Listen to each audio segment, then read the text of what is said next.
आप देख रहे हैं इंडिया टाउन न्यूज, भारत की बात। छत्तीसगढ़ में आगामी नगरीय निकाय चुनाव को लेकर सियासी सरगर्मी अब अपने चरम पर पहुंच चुकी है। एक तरफ जहां भारतीय जनता पार्टी अपनी चुनावी तैयारियों को तेजी से धार दे रही है, तो वहीं दूसरी ओर कांग्रेस पार्टी अपने ही नेताओं पर विश्वासघात के आरोपों से जूझ रही है।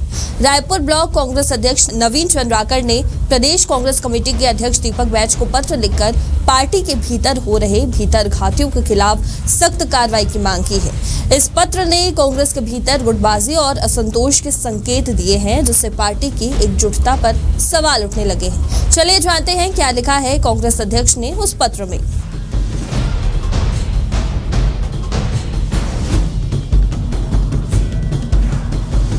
नवीन चंद्राकर ने अपने पत्र में ये लिखा कि 2019 में रायपुर सदर बाजार वार्ड से उनकी पत्नी दीपा चंद्राकर को कांग्रेस ने प्रत्याशी के तौर पर मैदान में उतारा था, लेकिन उनके मुताबिक पार्टी के ही एक वरिष्ठ नेता मनोज कंदोई ने जानबूझकर भीतरघात किया। चंद्राकर के आरोपों के अनुसार मनोज कंदोई ने भाजपा के एक प्रमुख नेता से संपर्क कर अपनी बहू को भाजपा की टिकट दिलवाई और कांग्रेस प्रत्याशी को हराने की साजिश रची।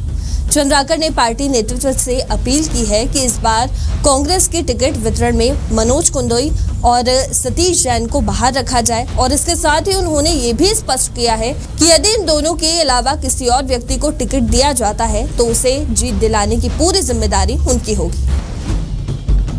साथ ही साथ पत्र में चंद्राकर ने यह भी आरोप लगाया है कि कुछ कांग्रेस नेता पर्दे के पीछे भाजपा के वरिष्ठ नेताओं के लिए काम कर रहे हैं और हर चुनाव में कांग्रेस प्रत्याशियों के खिलाफ साजिश रच रहे हैं। इस प्रकार के आरोप पार्टी के भीतर असंतोष की स्थितियों को और गहरा कर सकते हैं, जिससे आगामी चुनाव में कांग्रेस की एकता और कार्यकर्ताओं का मनोबल प्रभावित हो सकता है।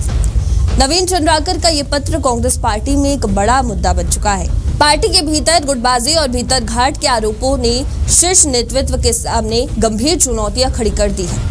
वहीं राजनीतिक विशेषज्ञों का मानना है कि अगर कांग्रेस पार्टी ने इन विवादों का समाधान शीघ्र और प्रभावी ढंग से किया तो इससे पार्टी की चुनावी संभावनाएं प्रभावित हो सकती है। पार्टी की साख और आने वाले चुनाव में उसकी सफलता इस बात पर निर्भर करेगी कि वो अपने भीतर के संघर्षों को कितनी जल्दी और प्रभावी तरीके से सुलझा पाती है।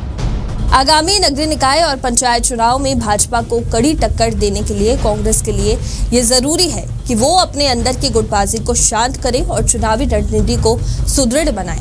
अब ये देखने वाली बात होगी कि पीसीसी अध्यक्ष दीपक बैज और पार्टी के शीर्ष नेतृत्व इन आरोपों की जांच कैसे करते हैं और किस प्रकार के कदम उठाए जाते हैं, ताकि पार्टी के कार्यकर्ताओं का मनोबल बना रहे और चुनावी मैदान में भाजपा के खिलाफ मजबूत विपक्षी रणनीति बनाई जा सके। फिलहाल अभी के लिए इतना ही। देश और प्रदेश की तमाम खबरों के लिए आप देखते रहिए इंडिया टाउन न्यूज। नमस्कार। आप देख रहे हैं इंडिया टाउन न्यूज, भारत की बात।